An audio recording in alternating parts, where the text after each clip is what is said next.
Hello everyone, a warm welcome to all as we gather for the eagerly awaited kickoff of our leadership lecture series. We're excited to have you join us for this inaugural lecture that promises insight and inspiration. Today, we are privileged to have with us an distinguished individual who is shaping the automotive industry in India and beyond. Mr. Sriram Viji, a board member and managing director of Brakes India, brings a wealth of experience and innovation to the table. With a background that spans industries and continents, including a decade in the United States, working with industry giants like Microsoft and McKinsey. Mr. Sriram's leadership has been instrumental in driving Brakes India's success. A true academic luminary, Sriram's educational path reads like a roadmap of excellence, from the hallowed halls of IIT Madras to the innovation hub of Stanford University, and finally to the prestigious University of Michigan. So, ladies and gentlemen, prepare to be inspired, to be captivated, and to witness the inspirational session as we warmly welcome the driving force behind Brakes India's triumphs, Mr. Sriram Viji.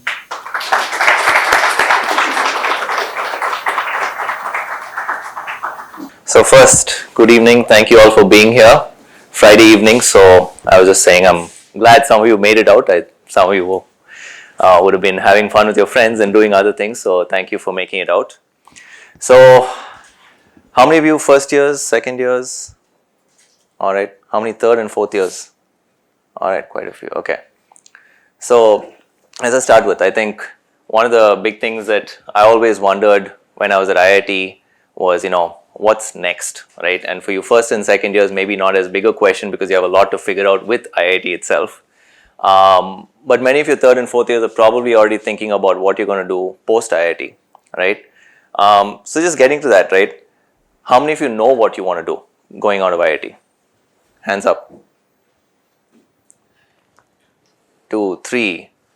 So very few, very few. And this was a big thing for me, right? I think when I was graduating from IIT, this was back in 2000, so a while ago, I did actually not know what I wanted to do, what options were out there, what is an engineering job, what do you do as an engineer? So I'm not surprised. Let's ask the question maybe framed a little bit differently, right? How many of you are going to go to a master's or pursue education after your degree here? Hands up if you think you are going to do a master's or not. Few, okay. Maybe about 30-40%. In my batch, about 80% went on to do a master's in the US, maybe 70%. But it's a high proportion of people who went on to study doing their masters. Some of them went on to do PhDs. But it's changed. I know it's changed and I can see it's changing in India, right? A lot of people are choosing to either work here or study in India and then continue working here. So I think things have changed a lot since when I was out here in 2000, when the US was a very attractive option, and I will talk to you more about why I think India is a great place to be right now. Okay, so let's shift the framing a little bit, right? You might not know exactly what you want to do, but how many of you want to make a difference in the world? How many of you think you're going to go into the world and make a difference?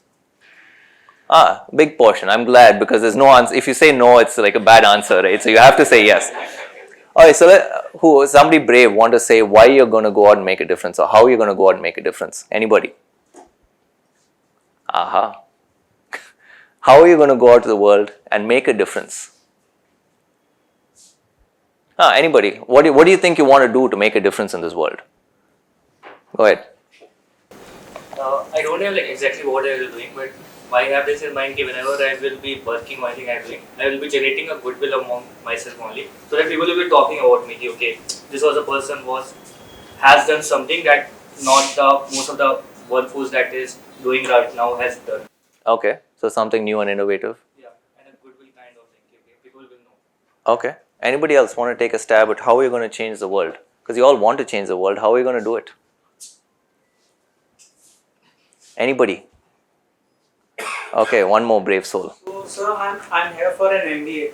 So, I did my BTech before that. So, while I was working in a company, I had few ideas about how I can implement new ideas over there.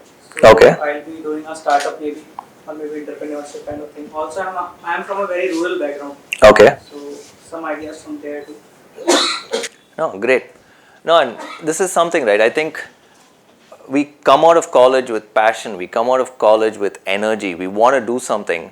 But I struggled with the same thing. I did not know what I wanted to do coming out of college. I didn't know what it meant to do a master's. I didn't know what it meant to be in a software job. I didn't know what it meant to be a consultant when I went into consulting. So many things, you figure out in life. And one of the amazing things I think about IIT, which I'll come to, is that it opens avenues, right? It gives you opportunities to do things, and it gives you opportunity to do things that will eventually hopefully help you achieve some of those things about impacting the world, changing the world.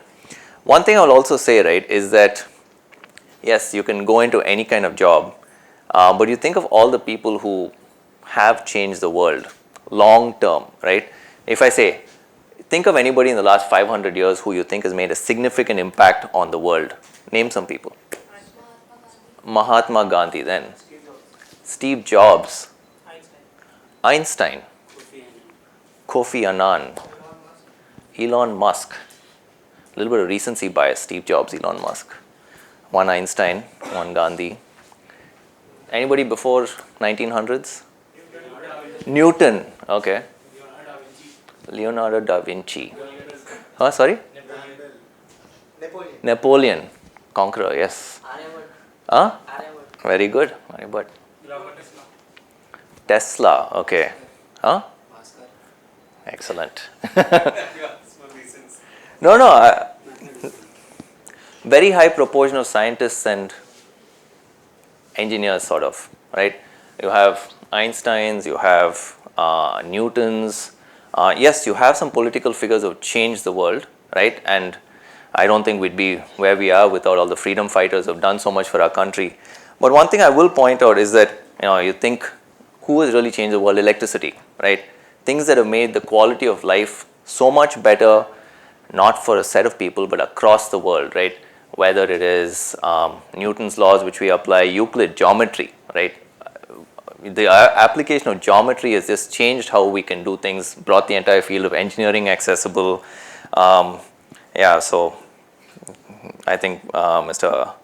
Burt, Einstein, Watson and Crick, DNA, across the fields of science, you look at it, right? Darwin, right, changed how we look at evolution and what we do with hybrids and species. So if you just think about it, what we do can change the world. And if you think in the long term, right, you might, if you work in academics and research, very few people from IIT tend to do that, but a few people do.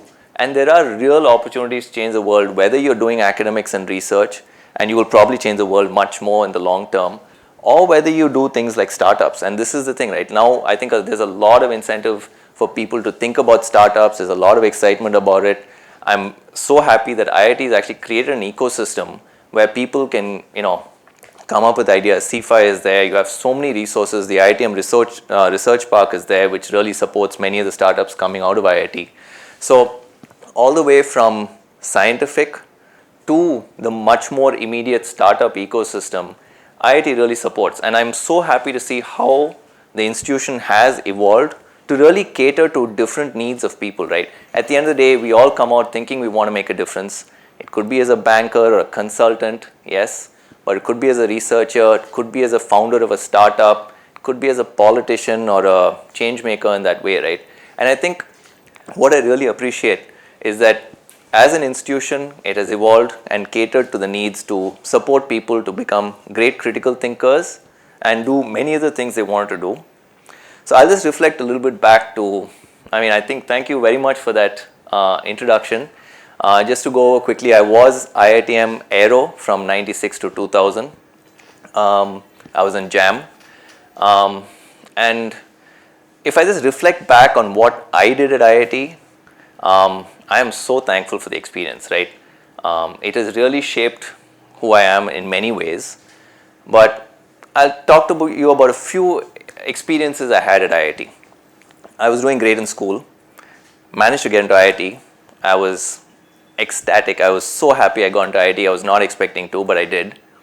So I came here, did my first set of quizzes, got a 0 in my first maths quiz I ever did, 0 on 30. when crying to my professor saying I've done everything right, the answer is wrong. He's like, tough luck, answer is wrong, right? So I got a 0 on 30 in my first ever maths quiz, and I was never so defeated in my life as literally 1.5 months into IIT in my first sem here, right? And yeah, rude shock after doing well your whole life in academics to be told you're 0. But I think one of the things it teaches you is that there are extremely smart people who are around, extremely hardworking people, and yes, you have to cope, you have to be resilient, right? It's a tough environment, academics are hard, and there's also this huge other range of things you can do, right? So how you differentiate yourself, how you position yourself at IIT is something I'm actually very keen that you think about what you want to get out of IIT, how you come out of IIT, right? There is academics, but there's also this whole range of other things that IIT offers you, whether it's cultural activities, sports activities, and I think being a part of the ecosystem here and getting into the culture of how IIT works is so critical.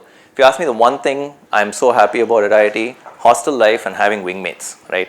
I think any alumnus you talk to will say there's this group of people who are your wingmates at hostel who are with you for life. They will advise you. When you get a 0 in a quiz, they will be there with you.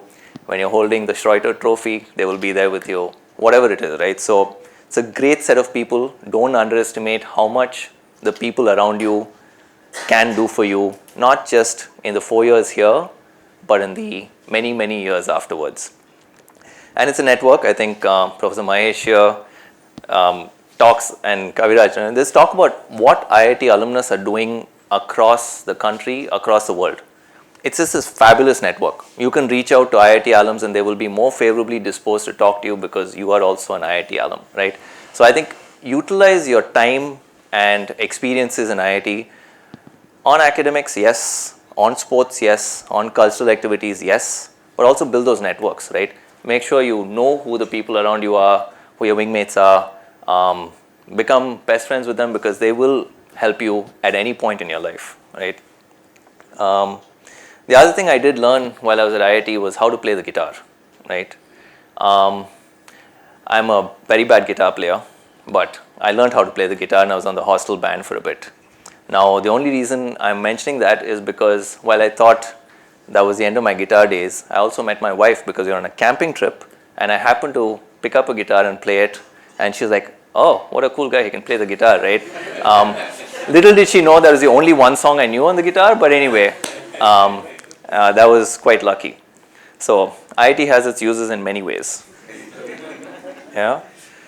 So while I say make the best use of IIT, I think one thing I will also go back to is it is a place where you can encourage your own curiosity to learn, do things, and push yourself. And don't underestimate this, but it gets harder to learn as you get older. It really gets harder because you have work to worry about, you have a family to worry about. The worries in life grow, right? And I may sound like an old man, I am. But it is so important to use the time you have to learn, right? But not just to learn, but to teach yourself how to keep learning. And this is a time when honestly you get to try things, you get to really push yourself and create curiosity, right? And when there's always a goal that you're trying to get to, it is hard to get curiosity, right? When you're working towards that IIT exam, you're focused on that. When you're focused on just the GPA, it's very hard to create curiosity. But that is one thing you please think about is how are you going to use these next few years to create in yourself a curiosity to learn, to get better, right? So today, if I have some free time, I'm still learning a new song on the guitar. I have to get beyond that one song I played to my wife. So I will sit and play the guitar.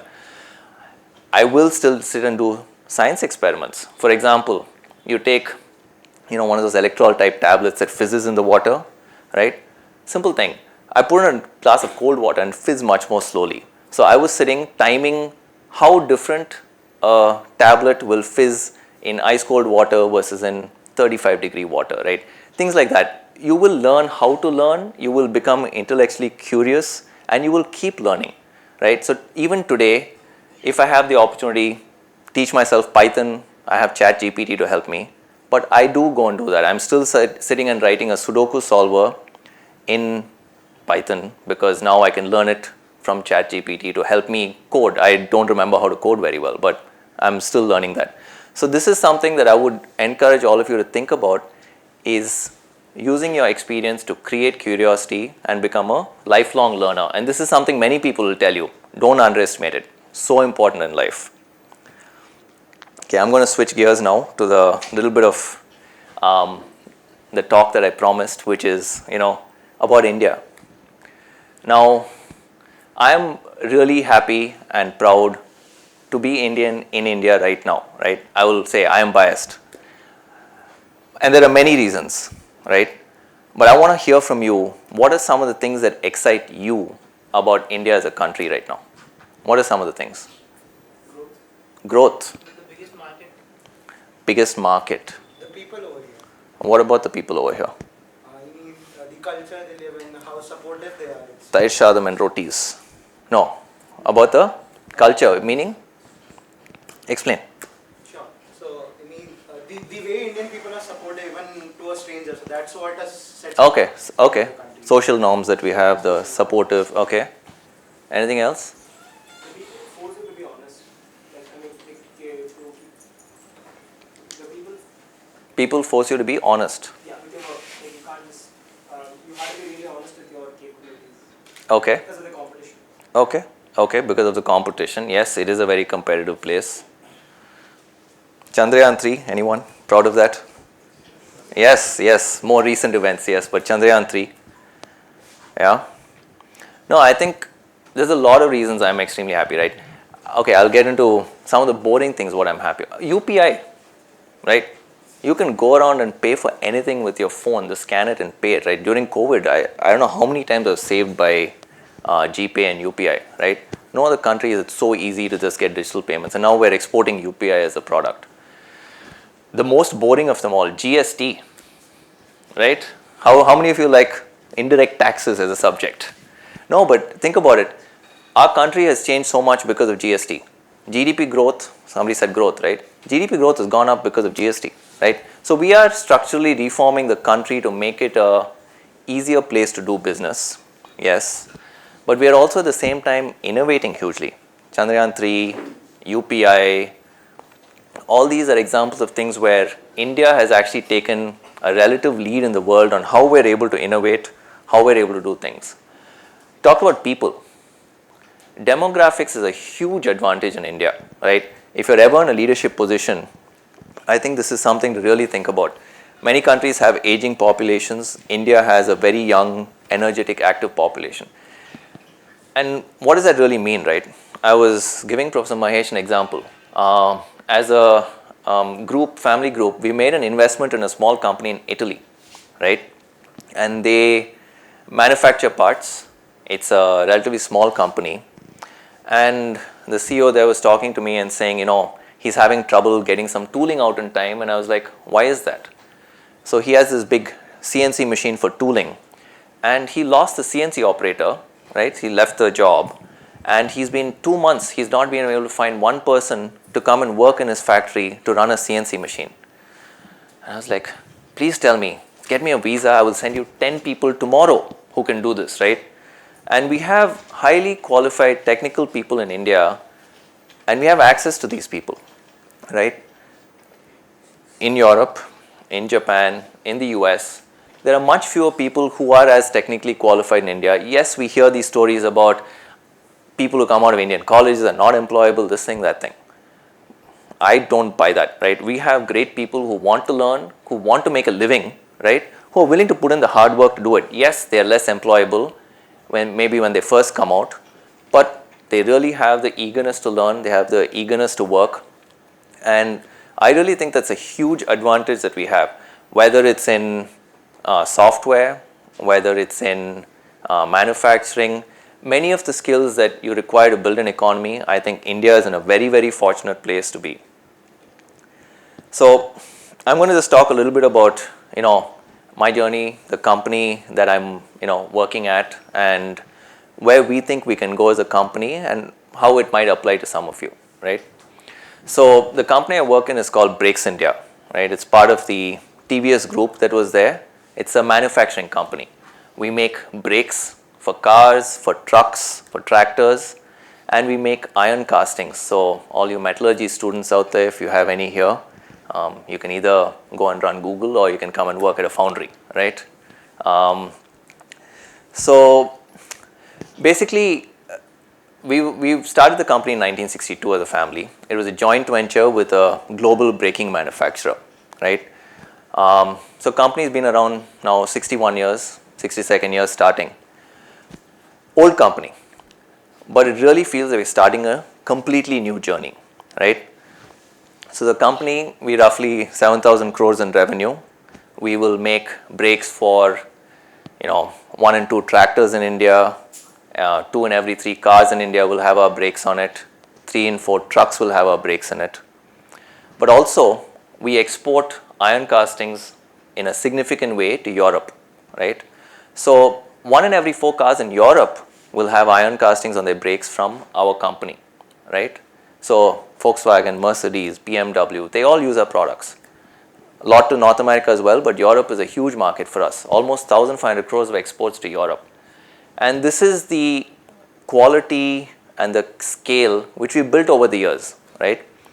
Now, we always worried, export markets, where is India going to go? But in the last 5 years, the interest in India has gone up tremendously, right? Our opportunity to sell products from an Indian base to customers globally has really gone up. And this is driven by a few things. One is the demographic advantage we have, all the people who we have to work here. Second is, yes, we are still relatively a low cost country, so manufacturing and many other things here is cost effective. And the third, I think geopolitics has a lot to play with it right now, is that India is really positioned as a relatively neutral country, which is also trustworthy, right? We have an open democratic system, relatively transparent country. So people trust India to be a partner, whereas some other countries are struggling with that trust aspect right now. So there are many things going for India and many things that I'm personally excited about as a company. Now, as I said, we started in 1962 as a joint venture. We had a foreign partner who was a technology expert in braking, and they were a great partner. 60 years we worked with them, right? But they had to sell out, leave the company in the last year. And it was a huge landmark for us because after being tied with one partner who's very advanced technologically, to then say you have to go on your own was a big daunting task. But I'm very thankful. We set out a strategy for the company, which is basically in the next 5 years, we have to build our R&D technology resilience, right? We have to get global because we need that scale. And the last one is we have to get more systems and digital oriented because as we scale up, we can't add another 1,000 people to the company. We'll have to figure out ways to do things more efficiently. So let's talk about the first one, right? Just about R&D. Now, we make mechanical products, we make brakes, right? Brake is basically an iron casting with a few parts and it squeezes the disc in the car whenever you stamp on the brake and stops the car. It's a mechanical product. We have a great mechanical engineering team. We have world-class dynamometers, all the test rigs we have. But the world is changing. Now, if you take a brake, there are electronic control systems in it. So you've heard of ABS and stability control. You've heard of autonomous vehicles. So there's another layer on top of that, which is your sensing autonomous driving capability. Even within the mechanical brake, you now have to add motors and actuators. So if you want to park a car, you used to pull a handbrake, right? How familiar are you with handbrakes in cars? Yeah. So you had to pull that handbrake and stop the car. Now you push a button and a motor actuates and stops the car, right? Park brake. So you stop. And this is the great thing about this is it's not mechanical. It's now electronically actuated. So it allows you to do very cool fancy features. So for example, if your car door is open, the motor will actuate automatically. So you can't, if your kid is getting out of the car, you can't by mistake start your car, right? So simple things like that. So features are getting added, but they are not all mechanical features. They are electronic and they are software related. So our team had to go through a huge learning curve, right? Suddenly from doing pure mechanical design, CAE, a little bit of heat transfer, non-elastic parameters on like rubbers, they've now had to go into things like motors and actuators. They've had to go into let's say hardware design, right? Whether it's electronics, what ICUs to pick, etc. They've also had to go into software.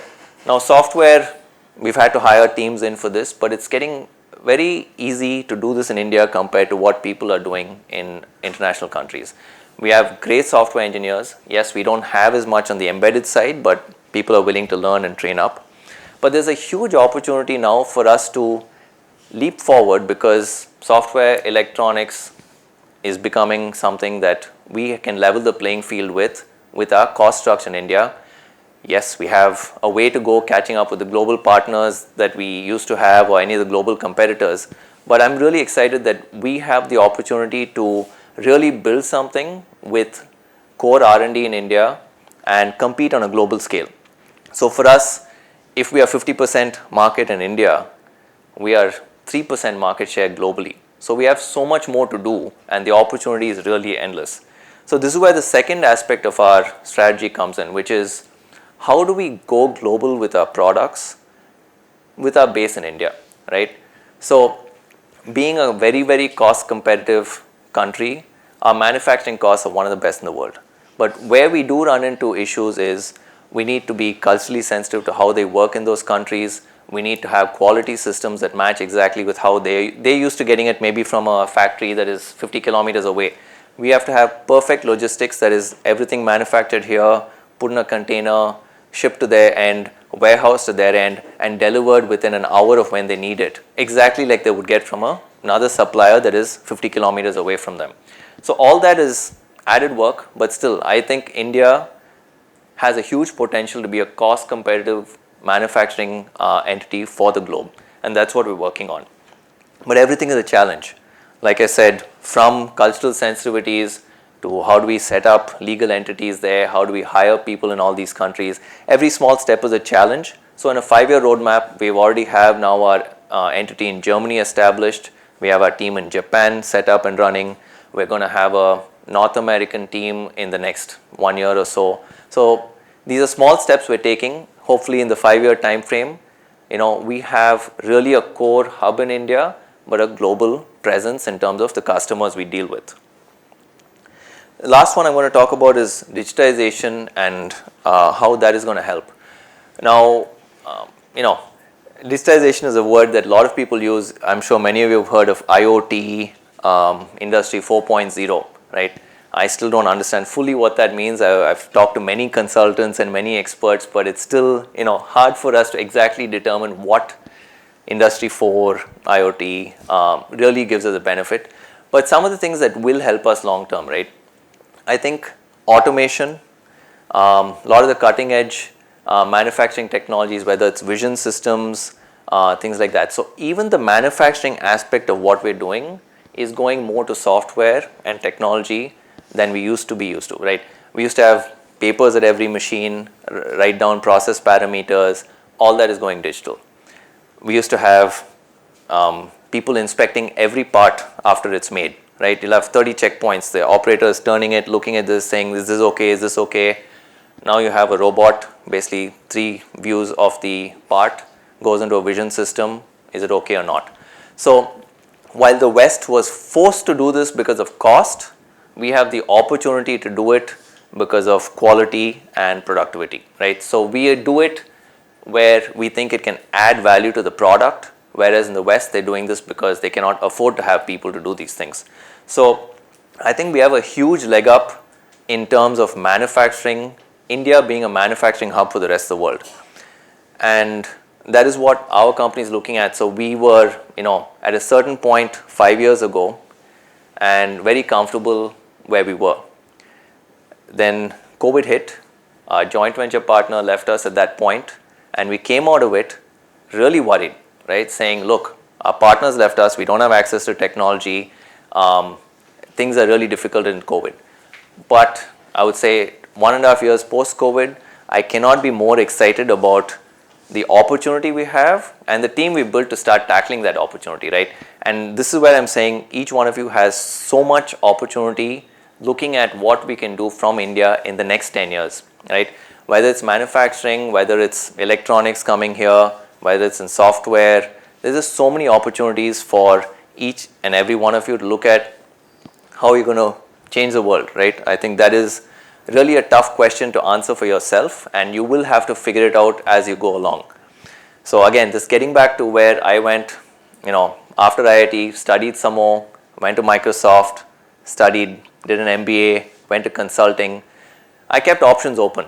I was fortunate to come back to India with a very, very viable family business that I could work in, which I understand is not something everybody has, right?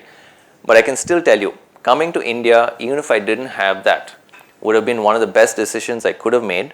Few things. One is culture, quality of life, right? Having family and friends around you who understand what you want, feel like, I think is a huge benefit. Being close to parents, being close to friends maybe you've grown up with.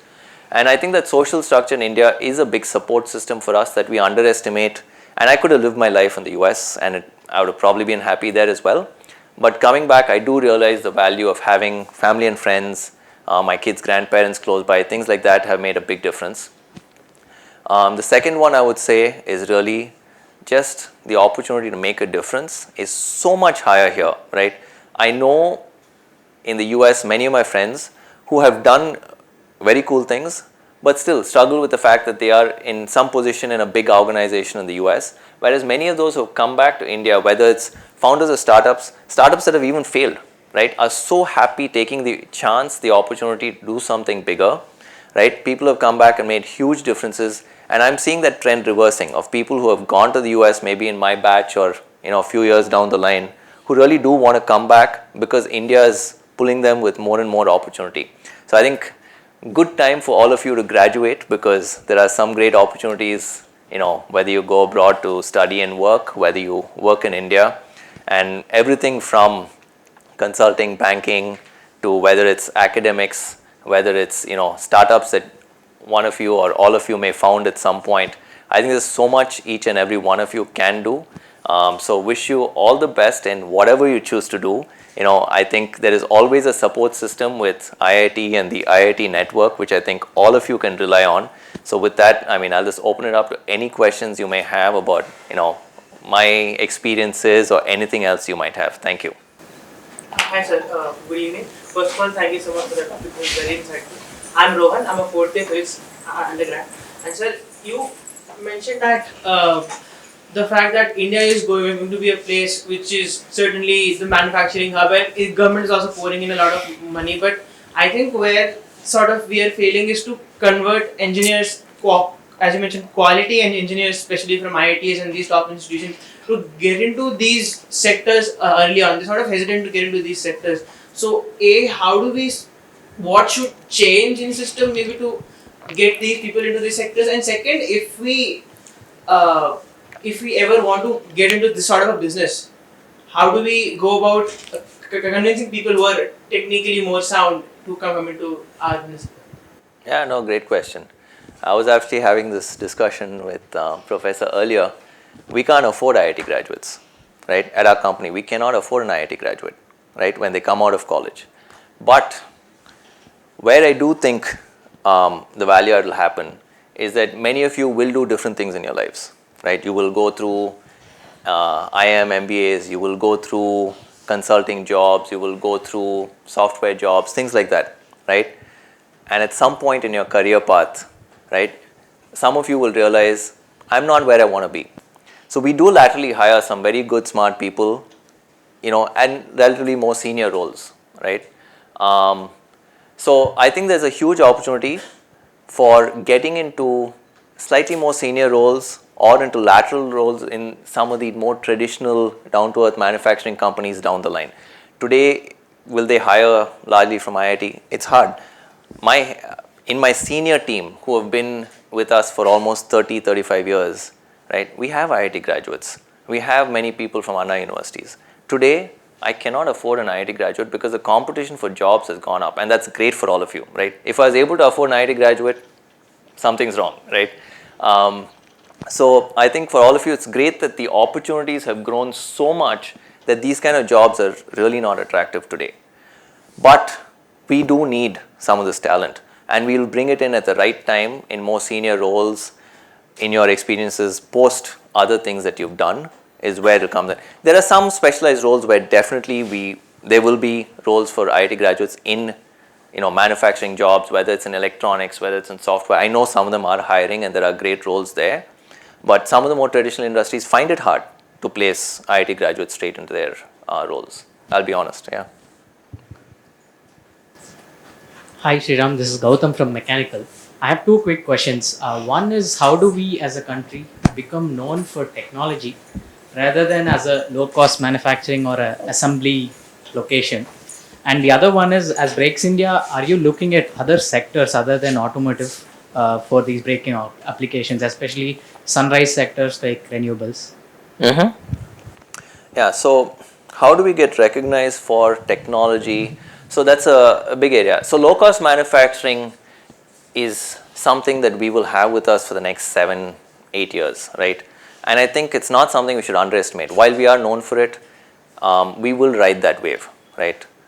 We will capitalize on that opportunity because it's not something we want to miss out on. At the same time, we have to take back what we get from that and invest in product and R&D, which we're doing already today. And I think many companies are looking at this, becoming product companies from contract manufacturing companies. And that is something each company tries to do to move up the value chain. Some of them do it right, some of them don't get it right. But I think that is something all companies have to do, and many of them are doing, which is investing in R&D, both brand as well as product IP, right? And it's changing. I think the image is changing slowly. Yeah, we are known for contracting out IT services. We are known for contracting out manufacturing today, but the image is starting to change. And I think the startups are also helping hugely. There are a lot of AI startups out there which are coming out of India, which I think are getting recognized internationally. Similarly, there are many other technology plays out of India. ISRO is helping us a lot, I think, with the work they have done. So I think there's a lot of things that are changing the image of India, and the capability is there. But you're right, I think the image and perception is something that is slowly changing and happening. The second part of your question was, would we diversify away from automotive? No, right? Not in the short term, because again, the opportunity is there in automotive. We are 3% market share globally. So would I rather look at a different field, or would I look at moving out of India? We made the strategic decision that we are a core automotive company. We know these products, we know the requirements of customers, and we have 10x growth going globally. We can look at other segments in India, but the learning curve is higher. Renewables is, there are a lot of people doing renewables in India, and I think that's a huge area of growth and expansion. But there are several people who do it at scale. Investments are high. So for us, maybe not the right play right now. So I think we have a certain area where we know we can do well, or a higher probability of doing well, where we will put our resources towards. I meant like breaking application in renewables and those kind of. Oh yeah, we do windmill brakes. We do brakes for windmills, yeah. It's not a very big market, but we do, yeah. Hello, sir. I have a couple of questions. First one, you spoke about the research and development in India. So, what is your say on how India approaches research and development segments in the private as well as the public sector? It's a great question. Yeah. Just to add to that, there was an editorial in the Washington Post today. They wrote their own op-ed on Chandrayaan, and one of the points they made is that the private sector in India is risk averse to investing in research and development. So, just want to double click on what you said. We are a little bit risk averse, not terribly risk averse, but we are a little bit risk averse to R&D. And I'll tell you some of the things that prevent us from investing too heavily in R&D today. It's changing very quickly, but I'll tell you some of the things that have prevented. Now, we worked, even within Breaks India, we developed a new design for the braking caliper from our joint venture partner, right? It was a slightly more optimized design we felt for the Indian market. Now, we tried to sell that in the market. We tried to sell it to all the big OEMs, right? And they said, oh, what's your design pedigree, right? Who's given you this technology? That question kept coming, right? Like, have you proven it with somebody else? So, whereas our joint venture partners technology, if you went to anyone, they'll say, oh, globally accepted, no problem, we'll take it. So there is actually a hesitancy from many of us to accept. I'll be honest, we accept internationally proven foreign, if it's German made, if it's Japanese made, we will accept it. If it's Indian made, we'll think twice. Okay? So I'll be honest. So there was a little bit of hesitancy to put in so much effort into product design and technology because the Made in India brand was not something that people were proud of for a long time, right? It's changing very quickly, right? So I think people are getting less risk averse to investing in R&D.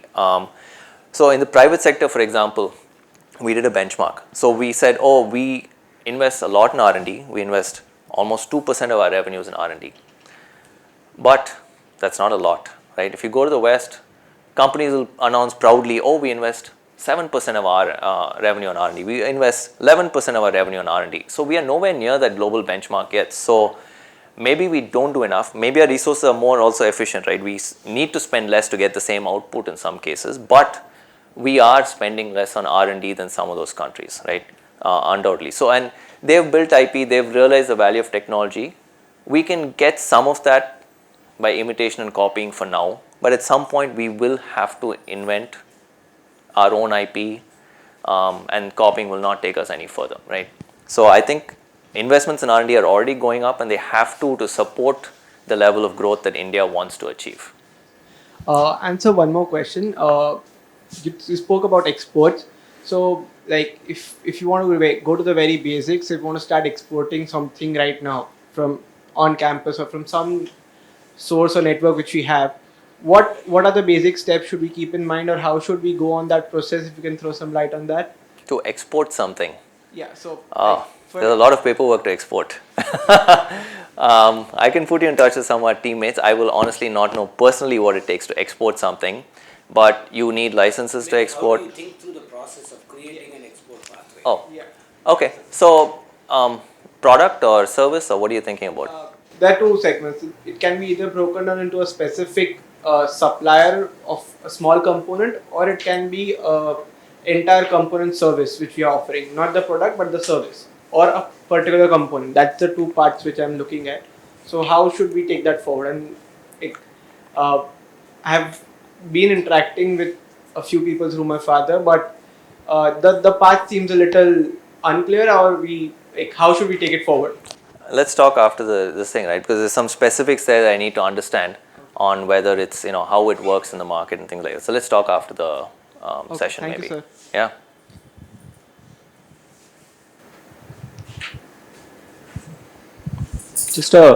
Hi, I'm Anirudh from Mechanical. I have a small question regarding education abroad. So, I mean, judging by all your talks, the landscape has definitely changed from when you went to pursue your master's and MBA abroad versus now. So, would that still be a good option for students like us to go to get a different perspective as well?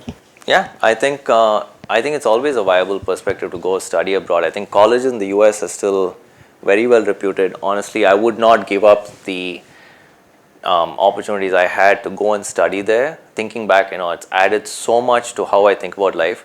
One is cultural diversity. I think it's useful to understand how different people think. The US has a much more international student mix, and I think it's great to get exposure to that.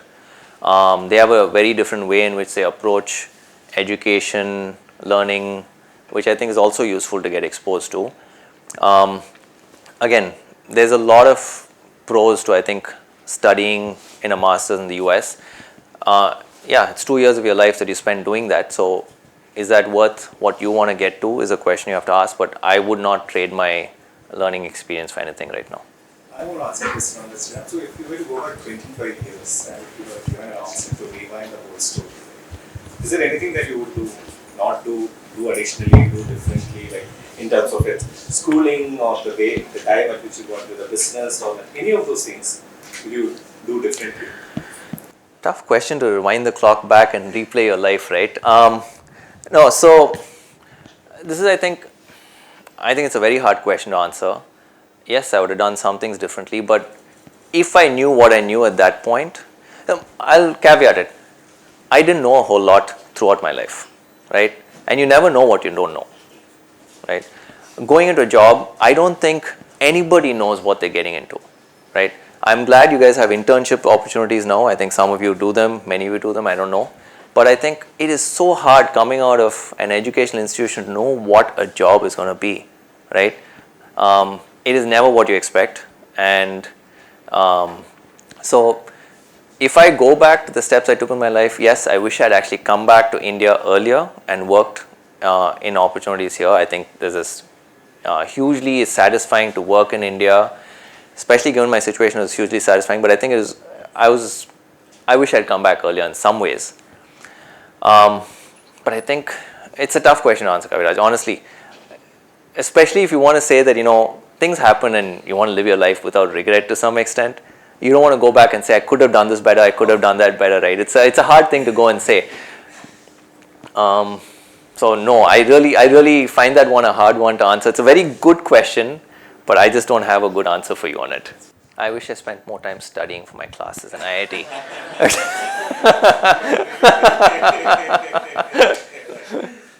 Yeah.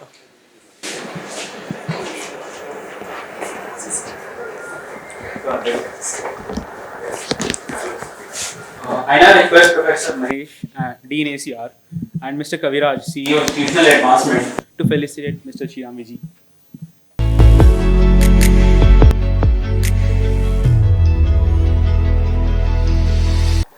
Ladies and gentlemen, as all good things must come to an end, it seems we have reached ours. On behalf of the ACR office and the Alumni Relations Cell, I would like to extend our sincere gratitude to Mr. Sriram Viji for taking the time to share their valuable insights with us today. Your presence and words have truly inspired us. Last but not the least, I would like to express my gratitude to the wonderful audience for the participation and inspiration. Thank you for coming.